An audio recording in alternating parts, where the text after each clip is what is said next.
देखो कस्टम का रूल वूल तो अपना पढ़ा हुआ ही है, ये पार्ट पढ़ते नहीं है अपने, फटाफट क्वेश्चन आंसर पे आते हैं। देखो बोला accessible value of goods of custom purpose is, assessable value क्या होगा जब कस्टम के एक्ट का बात करेंगे तब, actual value, deemed value, standard value की नन ऑफ द अबव।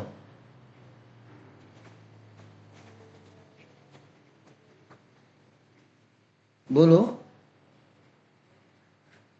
अपना अंदाजा तो दो, आपको क्या लगता है? Standard value. अंकिता बोले standard value, Chandralekha actual value. Chandralekha बोल रही है एक्चुअल वैल्यू। मेरे हिसाब से भी एक्चुअल वैल्यू आंसर है। एक बार आंसर एमसीक्यू में चेक करते हैं हम अपने मोबाइल, इसका आंसर नहीं दिया हुआ कहीं पे।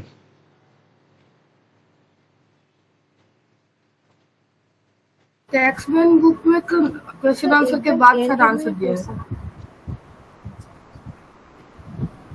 हाँ ठीक है ठीक है, 1 का सी होगा standard value, standard value, standard value is the answer, correct.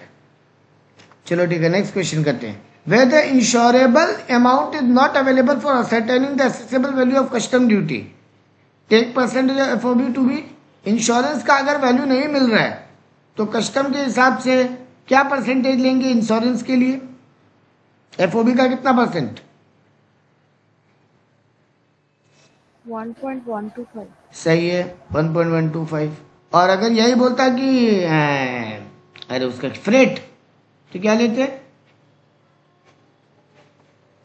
20%।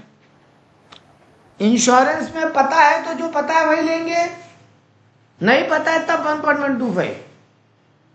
लेकिन अगर फ्रेट का बात करें, एयर है तो एफओबी और एक्चुअल विचेवर इज लोअर, और अगर अदर देन एयर है तो फिर जो पता है वो लो, नहीं तो फिर 20% ऑफ एफओबी लो, ठीक है। चलो next, goods which are same in all aspect including physical quantity is known as identical goods. Identical goods, और जो सारे रेस्पेक्ट में सिमिलर नहीं हो वो हो गया सिमिलर गुड्स। और ऐसा कुछ पढ़ते नहीं, अलाइक गुड या इंडिस्टिंग्विशेबल गुड, ऐसा कोई टॉपिक ही नहीं होता। In the GST regime, for the purpose of levying IGST for all import duty shall be levied at the rate of, अगर जीएसटी रिजाइम में जब हम फॉरेन से जो सामान ला रहे हैं इंपोर्ट पे, उस पर कितना जीएसटी लगेगा अगर कुछ रेट नहीं गिवन हो तो मैक्सिमम टाइम 18% बेटा।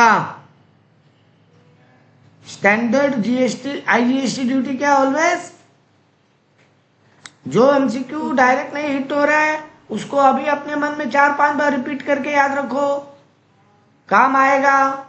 18%, ठीक है। नेक्स्ट पे आते हैं, सप्लाईज मेड टू एसईजेड और डेवलपमेंट ऑफ एसईजेड, उस पर कितना कस्टम ड्यूटी लगेगा जनरली? अगर हम एसईजेड एरिया में माल बेच रहे हैं, नो ड्यूटी। हाँ मतलब जीरो एग्जम्प्टेड, नील की नो ड्यूटी, जीरो जीरो। एक बात ध्यान रख लो, एग्जम्प्टेड लिस्ट में अगर डाल देगा बेटा तो कभी तो जिंदगी में टैक्स नहीं लगा पाएगा,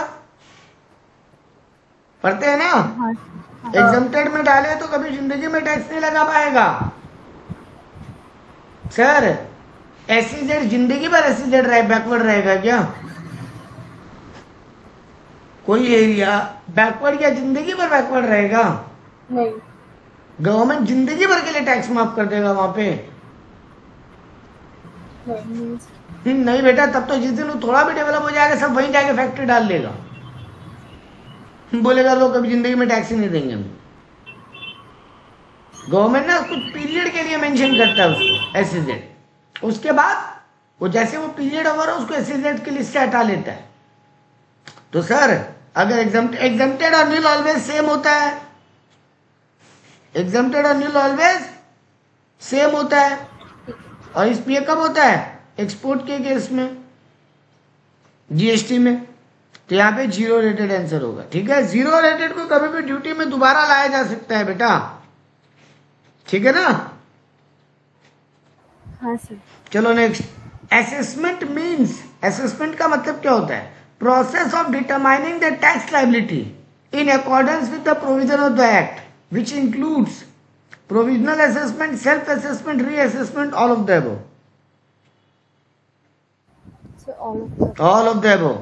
Provisional assessment मतलब एक बार अंदाजा में असेसमेंट कर लेना. सेल्फ असेसमेंट मतलब तुम जो गवर्नमेंट को बताए गवर्नमेंट वही मान ले. रीअसेसमेंट मतलब एक बार चेक हो चुका, असेसमेंट हो चुका, बट गवर्नमेंट को डाउट है तो दोबारा असेसमेंट करवाया. तो ये सभी तो एक टाइप का असेसमेंट ही है. ठीक है. नंबर 7 पे आए. ओ ये आंसर्स है. अच्छा ठीक है. ठीक है. हम एकदम लास्ट में जाके ढूंढा पीडीएफ के, हमको मिला नहीं, हमको लगा नहीं है. ठीक है. और एमसीक्यू के बाद ही है. What is the maximum permissible amount of freight permissible under the custom in case of import by air route?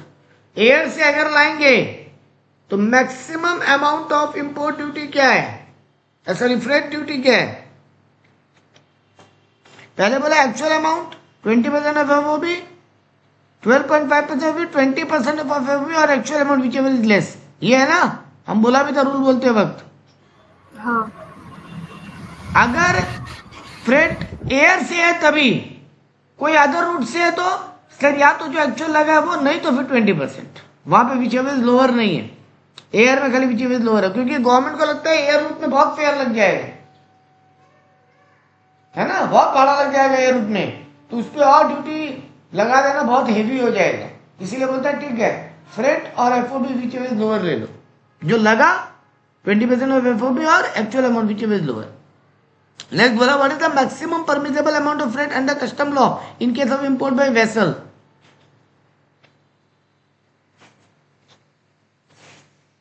यहां तो सिंपल रूल है, विच लोअर फोर कुछ नहीं है ना. अगर वेसल से आ रहा है तो मैक्सिमम कितना ड्यूटी हो सकता है, पता है तुझे पता है वो ले लो, नहीं पता है तो 20% ऑफ एफओबी. ठीक है. हाँ sir. Next, in applying Rule 14 of Custom Valuation Rule, if more than one transaction value of identical goods is found, dash shall be used to be determine the value of import goods. Highest, lowest, average, or a value of greatest aggregate quantity.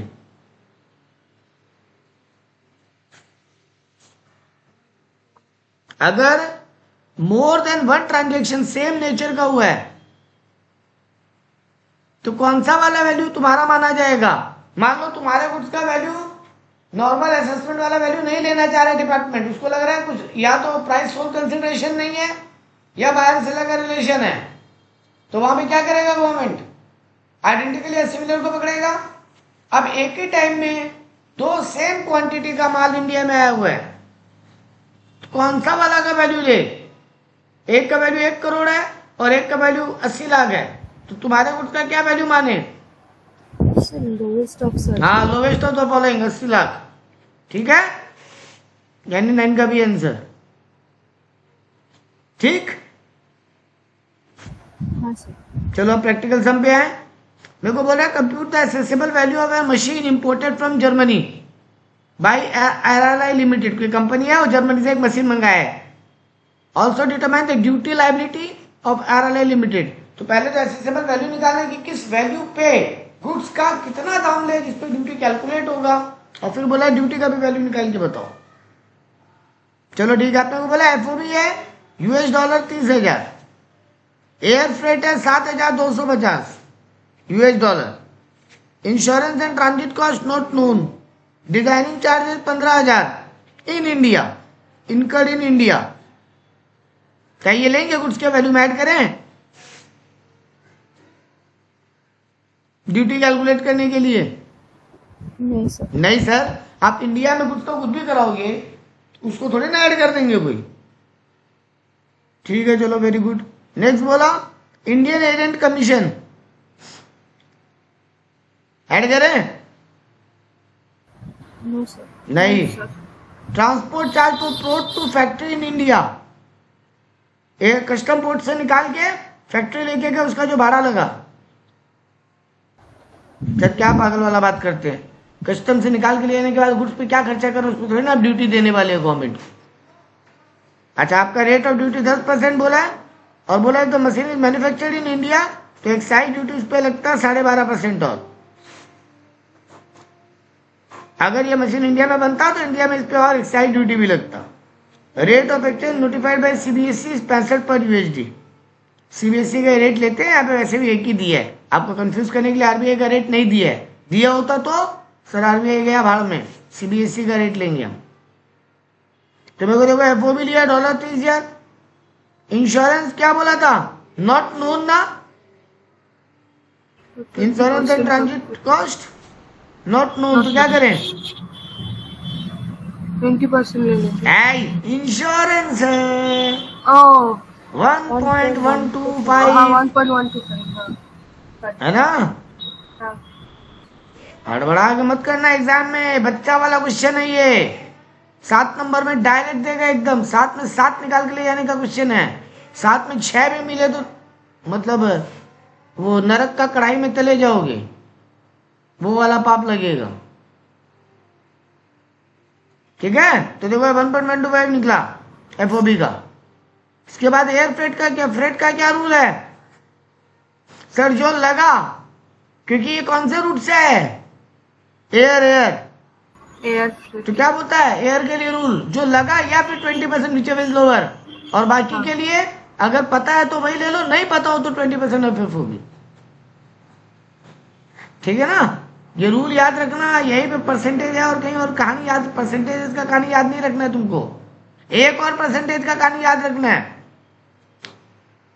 कौन सा, जो question में कहीं नहीं बताया पर तुमको अलग से याद आना चाहिए। याद करो, कंपनसेशन सेस इंपोर्ट के केस में, एक्सपोर्ट में नहीं लगता, इंपोर्ट में लगेगा। HWS social welfare surcharge, compensation cess नहीं, सॉरी गलती नाम बोल दिए। HWS याद है, सोशल वेलफेयर सरचार्ज 10% वो लगेगा, याद रखना, वो क्वेश्चन कहीं बोलेगा नहीं। चलो ठीक है, तो सर यहाँ पे 7,250 या फिर 20% एफओबी, 30,000 का 20% कितना होता है $6,000। $30,000 का 20% $6,000। हाँ सर। तो $6,000 या $7,250 में कौन सा लोअर, अरे 6,000 ना बेटा, हाँ तो $6,000 लेंगे। ठीक है, ये लोग $60,000 कैसे लेंगे भाई, रे बुक का ना कैलकुलेशन मरवाएगा वो।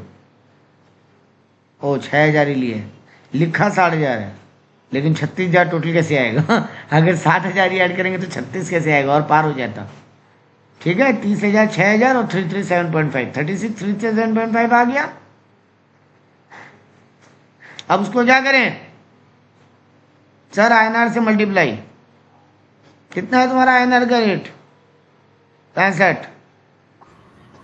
मेरा एक गलती हो गया बोलने में, इंडिया में तो चाहे कहीं कमीशन दो, अगर ये बाइंग कमीशन है तो इस पे लगेगा, इंडिया में दो या कहीं पर भी दो, अगर ये बाइंग कमीशन है, बाइंग कमीशन, यहाँ क्वेश्चन कुछ बोला नहीं है, मान रहे हैं खरीदने पे कमीशन दिया है, बेचने पे नहीं, तो बाइंग कमीशन इन इंडिया पे भी कस्टम ड्यूटी लगेगा।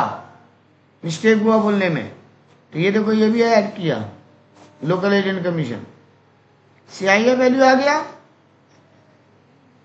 ये 1% लैंडिंग चार्ज कहाँ से निकालेंगे sir, local agent commission, buying commission ऐसे वो वाला एक बार समझा। लोकल एजेंट कमीशन क्या हुआ, आप इंडिया में एक एजेंट को पकड़े हो कि मेरे को फॉरेन से ये मशीन मंगवा दे, और ये मशीन खरीद रहे हैं ना कि बेच रहे हैं, खरीद रहे हैं। तो खरीदने पे कमीशन लगेगा ना।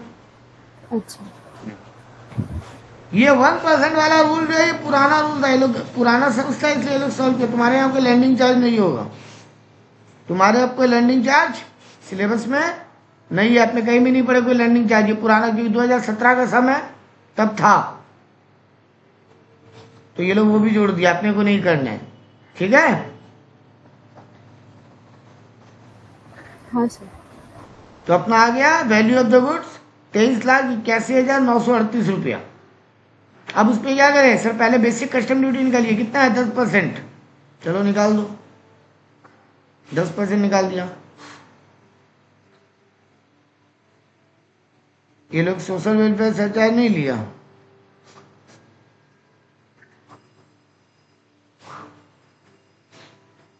ये लोग पुराना रूल से सॉल्व किया, आप मत करना। इसके ऊपर अपने क्या करेंगे, सोशल वेलफेयर सरचार्ज भी निकालेंगे 10%, वो भी ऐड करेंगे।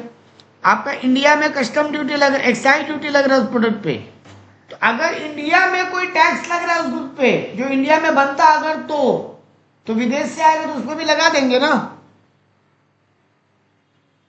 हाँ कि ना? नहीं लगना चाहिए। लगेगा, लगेगा।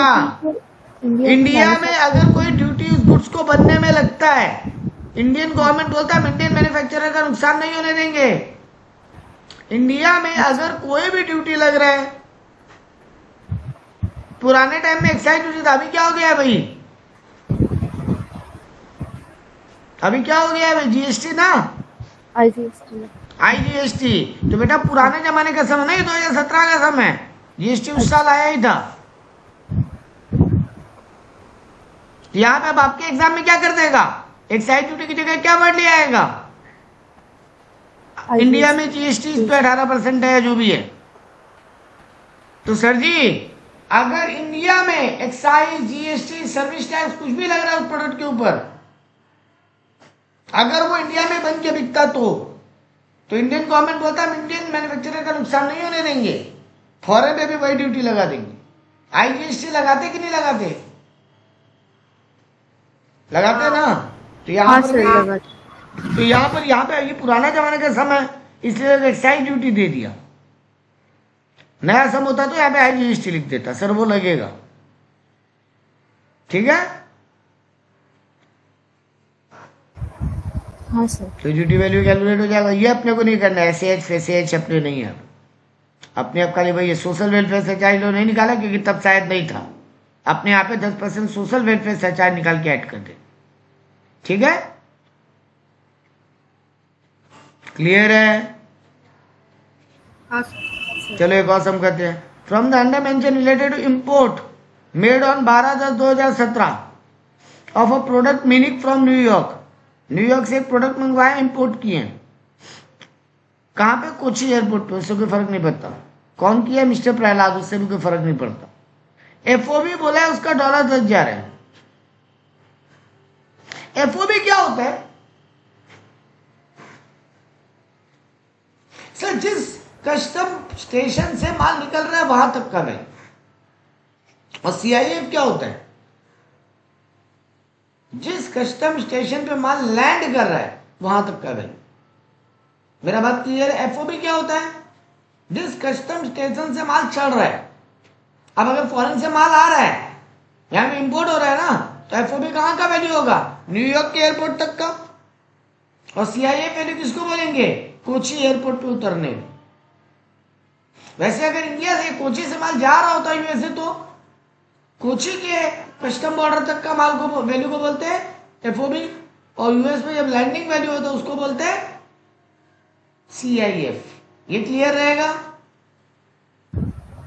Yes sir. जिस स्टेशन पे माल उतर रहा है वहां तक का वैल्यू ऐड कर ले तो सीआईएफ, और जिस स्टेशन से माल चढ़ रहा है वहां तक का वैल्यू ले ले तो एफओबी। सर दोनों में बेसिक फर्क क्या होगा, अरे फ्रेट और इंश्योरेंस का ही होगा ना, रास्ते का फ्रेट, रास्ते का इंश्योरेंस। सर ड्यूटी किस पे लगाते हैं ऑलवेज, एफओबी की सीआईएफ, एफओबी है सीआईएफ, सीआईएफ, ठीक है। Okay sir. देखो ना, इसीलिए तो ये देखो आप क्या कर रहे थे, अब ऊपर वाला सम दोबारा देख लो, आप कहां तक का वैल्यू निकाल लिए थे, सब ऐड वर्ड करके। सीआई। हाँ, एफओबी तो आपको पहले ही गिवन था, वही ड्यूटी क्यों नहीं कैलकुलेट करिए, क्यों उसमें भाड़ा भट्टा सब ऐड किए, ठीक है। हाँ सर। तो चलो यहाँ पे देखो कहाँ गया समझेगा। तो ठीक है, यहाँ पे मेरे को एफओबी दी है, मेरे को cost of transport, loading, unloading and handling charges बोल रहा है at a place of importation $3,500 पड़ा है। इंश्योरेंस पड़ा है मेरे को $1,000। अनलोडिंग चार्ज लगा है कोची एयरपोर्ट पे ₹24,800। यहाँ देखो रुपीज का सिंबल दिया है। बेसिक कस्टम ड्यूटी मेरा प्रोडक्ट पे 10% है। आरबीआई का एक्सचेंज रेट भी दिया है, सीबीएसई का भी दिया है। सर बाहर में क्या आरबीआई का, आपको सीबीएसई से मतलब है। आपको बोला भाई गुड्स का वैल्यू निकालो और ड्यूटी पेएबल निकालो, तो देखो मैंने लिया डॉलर एफओबी 10,000। सर यहाँ पे मेरे को नहीं पता माल किससे आया, कहीं बोला है क्या माल प्लेन से आया? हाँ बोला है, कोची एयरपोर्ट, तो माल पक्का प्लेन से आएगा। कोची एयरपोर्ट पे लैंड कैसे होगा अगर पानी से आए? कोची एयरपोर्ट पे बोल रहा है मतलब सर सामान आपका प्लेन से आए, और प्लेन से आते ही फ्रेट का क्या करना है? एक्चुअल और 20% एफओबी विचएवर इज लोअर। आपका एक्चुअल लगा है $3,500, लेकिन 10,000 एफओबी वैल्यू है, उसका 20% लेते तो कितना लेते? $2,000, है ना? Yes sir. तो $2,000 लिखो, लिख लिया कॉस्ट ऑफ ट्रांसपोर्ट। मतलब सम को ठीक से पढ़ के ढूंढ लेना कहां से सामान आ रहा है। सर अगर ये मान लीजिए प्लेन से नहीं आ रहा होता तो सर 3,500 ही लेते। जो पता है वो ले लो, नहीं पता हो तो 20% नहीं छोड़ दिया ना। अदर देन एयर अगर माल आ रहा है तो अदर देन एयर, ठीक। सर यहाँ पे एयर से आ रहा था। इंश्योरेंस का बोला है क्या? नून। हाँ सर यहाँ बता दिया है। सर इंश्योरेंस के केस में क्या रूल है? कहीं से भी आ रहा हो कोई फर्क नहीं पड़ता, हवा पानी जमीन। पता है तो जो पता है वो ले लो, नहीं पता है तो फिर एफओपी का 1.125%। याद रहेगा ये रूल, हम बार बार रिपीट में ला रहे हैं ये रूल। हाँ तो सर यहाँ पे क्या होगा? आपको पता है तो फिर जो पता है वही ले लो ना, यहाँ पे नौटंकी करने का जरूरत नहीं है अपने को। 1.125 वाला सीआईए वैल्यू आ गया मेरा। इंडिया में लैंडिंग का वैल्यू, सर कोची एयरपोर्ट पे अनलोडिंग चार्ज नहीं लेंगे बेटा, लैंडिंग के बाद लगेगा। अनलोडिंग चार्ज की लैंडिंग के पहले लग जाएगा? लैंडिंग के बाद लगेगा तो नहीं लेंगे, ठीक है ना? हाँ। इसीलिए हम वो सीआईएफ और एफओबी वाला बात को रिपीट में लाया। शायद हम पढ़ाते वक्त नहीं बोला था, आई थिंक हम मिस आउट किया इसको पढ़ाते, मेरे को जितना याद आ रहा कि इसको पढ़ाते वक्त अब ये कैटेगराइजेशन नहीं बोला सीआईएफ एफओबी वाला। कोई बात नहीं, अभी रिपीट आ गया, ठीक है। अपना वैल्यू आ गया। अब उसको यानी $13,000 इंडिया में उसका सीआईएफ वैल्यू पड़ा, तो सर अब उस पर 64 सीबीएसई का रेट लेंगे, मल्टीप्लाई कर लिए। सर बेसिक कस्टम ड्यूटी निकाल लिए। आईजीएसटी का यहाँ कुछ बोला नहीं अलग से और कुछ तो नहीं लेंगे, ठीक है ना। एक चीज ये लोग मिस आउट क्या करके रखा है? 10% एचडब्ल्यूएस, वो अपने ले लेंगे, ठीक बात है। ये एजुकेशनल ड्यूटी वगैरह नहीं लगाएंगे अपने आप। ये 2017 का समय है बेटा, उस समय सम में था, ठीक है। ये हुआ। चलो नेक्स्ट सम करते हैं। आगे वाला सम जो आएगा ना 2018-19 का, वहां अपने को मिल जाएगा। चलो एक सम और करते हैं, ये अलग टाइप का सम है। बोल रहा RPG limited imported 125 unit of minerals from high sea for sale in India. कहीं भी फॉरेन से 125 यूनिट मिनरल्स मंगाए हैं। Unit selling price of exclusive duty and taxes. Freight from port to import 2,530 रुपया और इंश्योरेंस 310 रुपया। यहाँ पे फ्रेट और इंश्योरेंस दोनों पता है। और हाई सी मंगाया माने प्लेन से मंगाया है, सॉरी है पानी से मंगाया है, तो जो पता है वही ले लेंगे, ठीक है ना। हाँ। देखो यहाँ पे सेलिंग वैल्यू बताया नहीं है कि मतलब इंडिया में किस रेट पे घुसा है, ये नहीं बताया, खाली कितना यूनिट आया वो बताया। यानी डायरेक्ट तुम्हारा जो बाइंग वैल्यू है वही एसेसेबल वैल्यू नहीं हो पाएगा। रेट पता ही नहीं है सर, तो नहीं पता है तो क्या करते हैं? सिमिलर आइडेंटिकल गुड पकड़ते हैं। अब यहां पे देखो क्या बता रहे हैं। बोलो इंडिया में उसी टाइम 80 क्वांटिटी आया 105 में, 60 क्वांटिटी आया 90 में, 30 क्वांटिटी आया 105 में, 100 आया 100 में, 50 क्वांटिटी भी आया था 95 में, 70 क्वांटिटी भी कोई मंगवाया 90 रुपया में, और 10 क्वांटिटी भी कोई मंगाया 105 रुपया में। तुम्हारा बेसिक कस्टम ड्यूटी 12% है, इस पे आईजीएसटी एप्लीकेबल नहीं है इस प्रोडक्ट के ऊपर। तुमको खाली बोला वैल्यू ऑफ गुड्स निकाल के बता दो।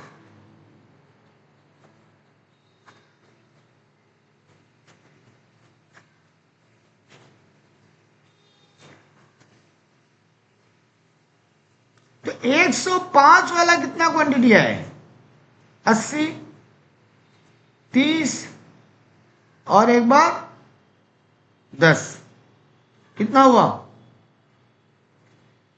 80 और 30 110 और 10 हो गया 120, है ना?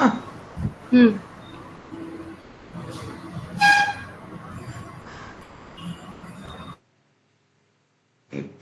105 क्वांटिटी कैसे लिखा है 105 का?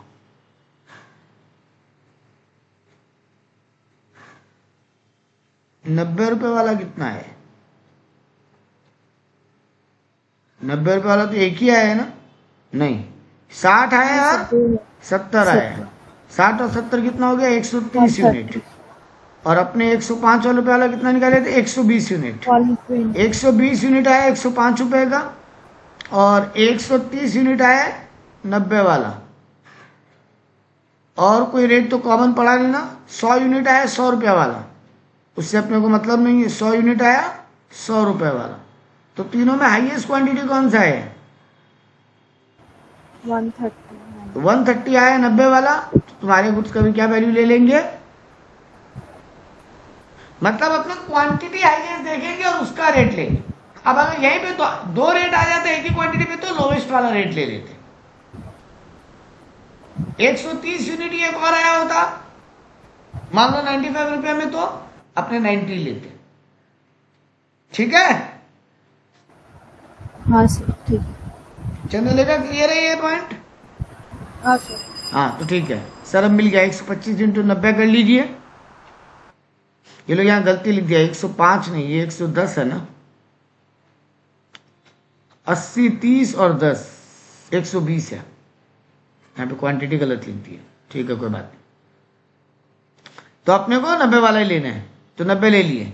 फ्रेट अपने को पता है, इंश्योरेंस पता है, तो जब पता होता है तो अलग कुछ लेना नहीं है। अगर अदर देन ईयर आ रहे हैं तो एसेसिबल वैल्यू आगे मेरा आ गया 410। अब उस पर 12%, 12 नहीं, कितना कस्टम ड्यूटी? हाँ 12%, बेसिक कस्टम ड्यूटी 12% है, वो लगाएंगे। सेस वगैरह आप नहीं लगाओगे, आपके सिलेबस का पार्ट नहीं। एक बार अपने बुक का एक सम देख लेना, तो कैलकुलेशन का सेस लगा रहेगा, अपने देख लेंगे। ठीक है, नेक्स्ट करते हैं। फिर बोला है कि इंपोर्ट किया है मशीन फ्रॉम यूके, एफओबी उसका बता दिया 10,000 यूके पाउंड। फ्रेट बताया एयर से मंगवाया है, बता दिया 3,000 यूके पाउंड। 10,000 का 20% 2,000 होता है। 2,000 और 3,000 में 2,000 लोअर है, तो भाई एयर है इसलिए 2,000 ही लेंगे हम freight. Engineering and designing charges paid to a firm in UK, $500 वो ऐड करेंगे। License fees related to import, उसको वहां पे कोई लाइसेंस फीस देना था 20% FOB. Material and component supplied, extra material भी दिया है वो फ्री ऑफ कॉस्ट में 20,000 रुपए का ऐड होगा क्या? वो मेरे को मशीन के साथ कुछ एक्स्ट्रा मटेरियल भी दिया 20,000 रुपए का, लेकिन उसका पैसा लिया नहीं है, फ्री में दिया। उस पर कस्टम ड्यूटी लगेगा क्या? क्या लगता है आपको? सर लगेगा। बिल्कुल लगेगा सर, फ्री में आपको मिला है, गवर्नमेंट के लिए कुछ फ्री नहीं है। गवर्नमेंट बोलता है ड्यूटी लगेगा। गवर्नमेंट मानता है कि सारा प्राइस इंक्लूडिंग करके फ्री लगाते हैं लोग, इसका भी लगेगा। इंश्योरेंस बोला है 6,000 रुपया पे किए इन इंडिया, आई थिंक ये नहीं लेना होगा। और buying commission paid by the buyer to his agent in UK 100 UK pound. Inter bank exchange rate available है 72.5 और सीबीएसई का एक्सचेंज रेट अवेलेबल है 70.25। सर सीबीएसई वाला लेंगे, भाड़ा में गया inter bank. Importer paid 5,000 toward demurrage charge for delay in clearing the machine from airport. 5,000 का डिमरेज चार्ज भी लगा मशीन को लेट क्लियरिंग के लिए। ठीक है, तो देखो एफओबी लिया $10,000, इंजीनियरिंग का $1 ऐड किया, लाइसेंस फीस ऐड किया, तो 12,500 आ गया पाउंड डॉलर का वैल्यू। उस पे material supplied by the buyer freely, तो पहले उसका इंडियन वैल्यू निकाल दिया। अब material supplied by the buyer freely वो ऐड कर लिया, एफओबी वैल्यू आ गया। एयर फ्रेट निकाला, नहीं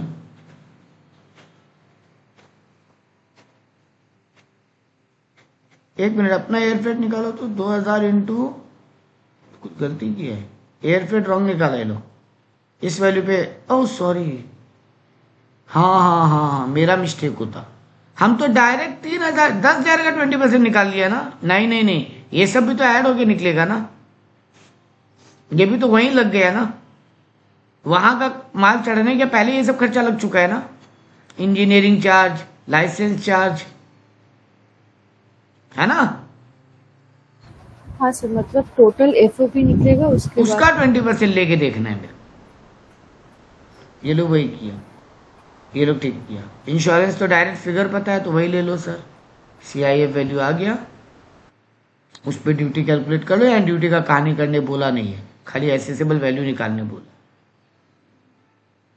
सारा सम इंपोर्ट पे ही आ रहा है, एक्सपोर्ट पे सम ही नहीं आ रहा है। ठीक है, ये वाला सम आप लोग करना एक, आई थिंक ऐसे सम सर। अब थ्योरेटिकल क्वेश्चन है, you are required to write short note on transaction value of identical goods under the custom act. अगर आइडेंटिकल गुड्स हो तो उसका ट्रांजेक्शन वैल्यू क्या होगा। तो पहले बोला identical good can be compare with the other goods of the same country from with the import take place. Same country से होना चाहिए। Goods must be valued at a price which is produce by the same manufacturer. अगर ले सकते हो तो same manufacturer का लो। If not available, देखो लिखा है, अगर सेम मैन्युफैक्चरर नॉट अवेलेबल तब फिर कोई अदर मैन्युफैक्चरर का ले सकते हो। If more than one value of identical goods is available तो लोवेस्ट वैल्यू लेंगे। अ कंडीशन फॉर एडजस्टमेंट, कुछ एडजस्टमेंट करने का जगह रहेगा। मान लो जो अदर इंपोर्टर इंडिया में माल मंगवाया है वो कुछ और एडिशनल काम करवाए जो आप नहीं करवाए, उसका वैल्यू माइनस हो जाएगा। तो ये रूल है, देखो रूल को लिख दिए। ठीक है, हाँ सर। ये वाला सम करते हैं क्योंकि इसमें वो रेट ऑफ ड्यूटी डायरेक्ट नहीं दिया, वहां माथा लगाने बोला है। बोला है DDY industries is an Indian company which is registered under the Indian companies act. Company brought one machine through sea route from detail given below. Cost of machine 12,000 UK dollar है, pound sorry UK pound. Freight from port of export to port of import 3,000 का भाड़ा लगा है। Sir अगर भाई ship आ रहा है तो जो भाड़ा लगा है वही ले लेंगे ना, अगर दिया है तो। यहाँ पे वो 20% वगैरह का कहानी करने का जरूरत नहीं है क्योंकि ये भाई एयर नहीं है, भाई सी रूट है। शिप का demurrage charges paid by the buyer at port of importation, वहां पे 14,000 का बायर का डिमरेज चार्ज लगा है। इंजीनियरिंग चार्ज 1,18,000 इंडियन रुपीज में लगा है। Buyer at paid to sell a cost of packing including in cost of 12,000 at a point 1 above it was not condition of sale. 12,000 अलग से है और इंक्लूडिंग है, सॉरी 400 UK डॉलर पाउंड का वो बाइंग ये पैकिंग चार्ज दिया है। इसमें 12,000 इंक्लूडेड है पॉइंट नंबर 1 पे, इंक्लूडेड है। अच्छा सॉरी, ये 12,000 में इंक्लूडेड है पैकिंग चार्ज। ठीक है, actual selling commission paid to local agent nil है। एक्चुअल लैंडिंग चार्जेस नील है। Actual insurance charges paid as about not ascertainable nil है। तो इंश्योरेंस नहीं पता है यानी 1.125 ले लेंगे।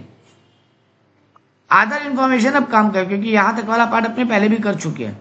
अब आता है, बोल रहे हैं कि बिल ऑफ एंट्री जिस दिन हुआ, बिल ऑफ एंट्री कब हुआ? 12 फरवरी। उस दिन बेसिक कस्टम ड्यूटी रेट था 15% और डॉलर का कन्वर्जन रेट था 798। अरे बाप रे बाप, पागल है क्या? 798, इतना कौन सा डॉलर का रेट आ गया? ये गलत लिखा, ये 98 लिखना चाहते हैं। ठीक है, 798 $1 का रेट, मर जाएगा आदमी। ठीक है सर, बिल ऑफ एंट्री का रेट बताया ये तो। और आपको क्या बता रहा है? एंट्री इनवर्ड कब हुआ? 15 फरवरी। तो बिल ऑफ एंट्री हुआ है कब? 12 फरवरी। और एंट्री इनवर्ड हुआ है 15 फरवरी। तो बेसिक कस्टम ड्यूटी का रेट कौन सा लेते हैं? विचएवर इज लेटर, जो बाद में है ना। तो उस दिन बेसिक कस्टम ड्यूटी का रेट 20% है और यूके का रेट 795 है। 795 कहां से मिलेगा रेट? पागल है, 95 है उस दिन। ठीक है, और सीबीएसई का नोटिफाइड रेट भी है 96। तो मेरे को तो सीबीएसई का रेट से मतलब है, इंटरबैंक रेट मेरे को कोई काम नहीं आया। अब बोलो डॉलर रेट ऑफ ड्यूटी तो समझ में आ गया, कौन सा लेंगे 20%, क्योंकि विचेबल्स लेटर का रूल है। बिल ऑफ एंट्री और एंट्री इन विचेबल्स लेटर, ठीक है चंद्रलेखा? हाँ सर। हाँ, अब मेरे को बोलो डॉलर का रेट कौन सा लोगे, 98 की 96? हमको सीबीएसई का रेट से मतलब हम बाकी रेट को पढ़ भी नहीं रहे।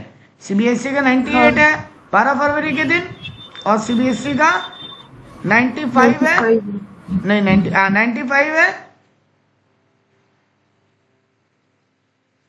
एंट्री इनवर्ड के दिन। कौन सा लें?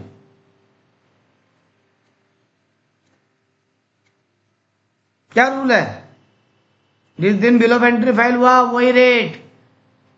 डॉलर पाउंड का रेट कौन सा ले, उसमें कोई लेटर फेटर झमेला नहीं है, वहां सीधा रूल है। इंपोर्ट अगर हो रहा है तो जिस दिन बिल ऑफ एंट्री फाइल किया है इंपोर्टर, और एक्सपोर्ट हो रहा है तो जिस दिन शिपिंग बिल फाइल किया है एक्सपोर्टर। तो बिल ऑफ एंट्री फाइल में 12 फरवरी को, उस दिन का रेट 98 हम 98 ही लेंगे। तो डॉलर पाउंड का रेट में कोई नौटंकी नहीं है। नौटंकी कहाँ है? बेसिक कस्टम ड्यूटी का रेट कौन सा है, उसमें रूल क्या है, विचेबल्स लेटर।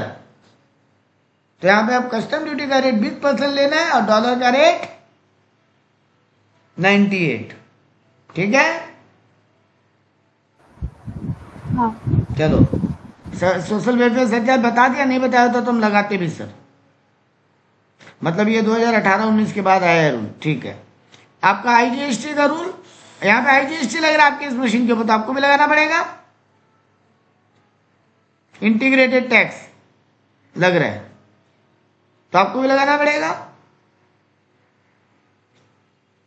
हाँ यहाँ पे पहले बोल दिया कॉम्पनसेशन से जीएसटी का इग्नोर करो, हम वैसे भी इग्नोर ही करते, जब तक बताएगा नहीं हम लेंगे भी नहीं। अब आपको बोला सीआई वैल्यू निकालो, कस्टम ड्यूटी का वैल्यू भी निकालो। अरे बाप रे, बहुत छोटा में सॉल्व करके खत्म कर दिया खाली आंसर देके। करो अपने ही कर लेते हैं। $12,000 लेंगे अपने, उसमें ऐड करेंगे $3,000, तो ये हो गया $15,000। $15,000 इंटू 98 करो,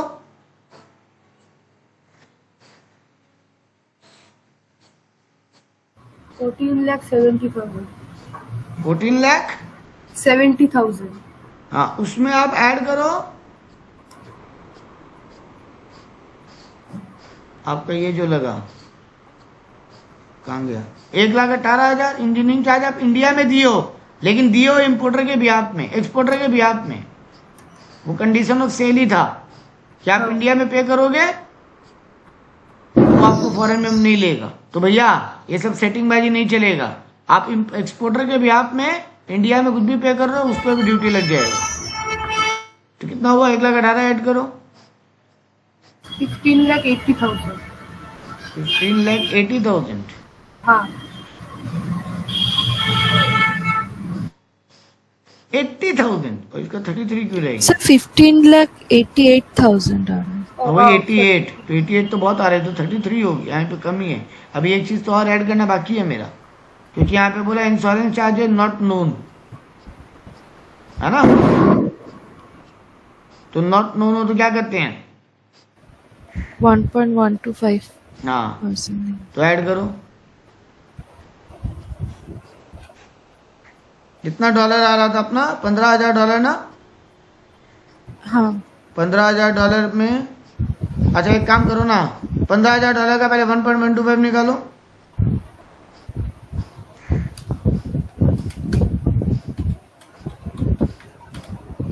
$168.75 और इसको इंटू 98 कर लो,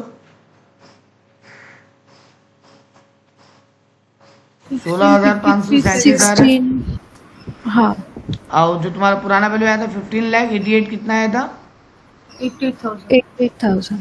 उसमें ऐड कर लो इसको,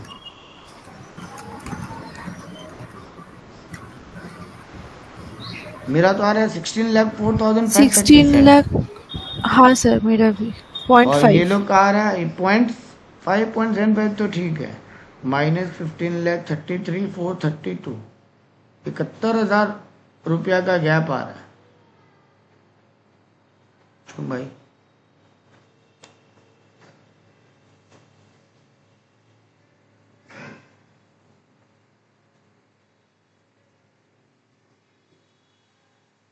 छोड़ रहे हैं क्या या कुछ? नहीं तो छोड़ तो रहे नहीं, उल्टा एक्स्ट्रा हो जा रहा है ना। ये लोग का एरर है, ठीक है, यही आएगा जो आपका आ रहा है ना आंसर, ये आएगा। ठीक है,